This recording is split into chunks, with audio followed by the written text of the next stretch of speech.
கிறிஸ்துவுக்குள் பிரியமானவர்களே, லூக்கா எழுதின நற்செய்தி புத்தகம் 18ஆம் அதிகாரத்தில் கடைசி சில வசனங்களில் ஒரு சம்பவத்தை குறித்து பரிசுத்த ஆவியானவர் எழுதி வைத்திருக்கிறார்.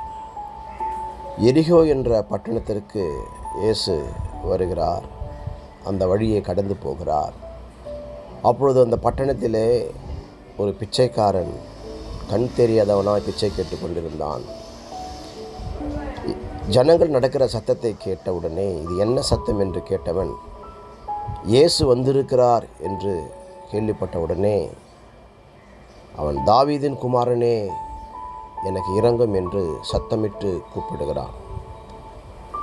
அவனுக்கு முன்னடப்பார்கள் யாவரும் அவனை அதட்டினார்கள், அமைதியாக இருக்கும்படியாக கட்டளையிட்டார்கள்.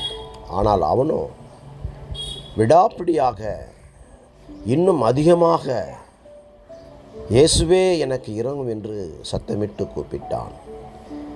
அவனுடைய உறுதியான அந்த சத்தம், விடாப்பிடியான அந்த அழைப்பு இயேசுவையே நிற்க வைத்து விட்டது. அவனை தன் அருகில் அழைத்து, உன் விசுவாசம் உன்னை ரட்சித்தது, நீ பார்வை அடைவையாக என்று சொல்லி அவனுக்கு சுகத்தை கொடுத்தார். அநேகர் தேவனை மகிமைப்படுத்தினார்கள். பிரியமானவர்களே,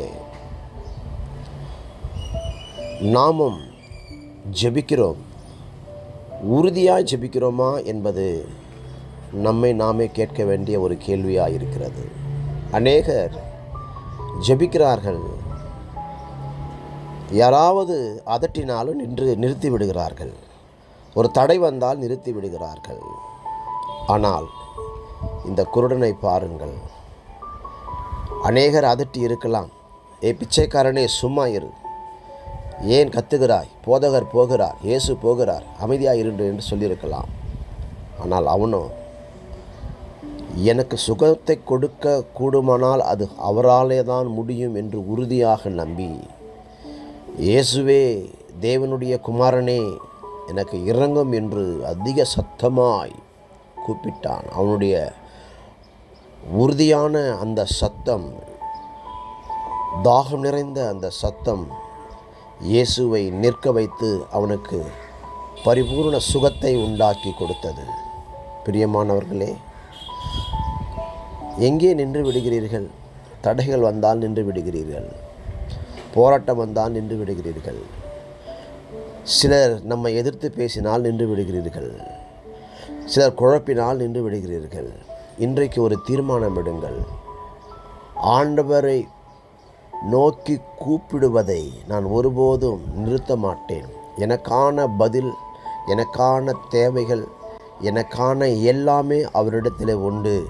இன்னும் நான் அவரை நோக்கி சத்தமிட்டு கூப்பிடுவேன் என்று தீர்மானம் எடுங்கள். அந்த உறுதியை தேவன் விரும்புகிறார். தேவன் தாமே உங்களை ஆசீர்வதிப்பாராக.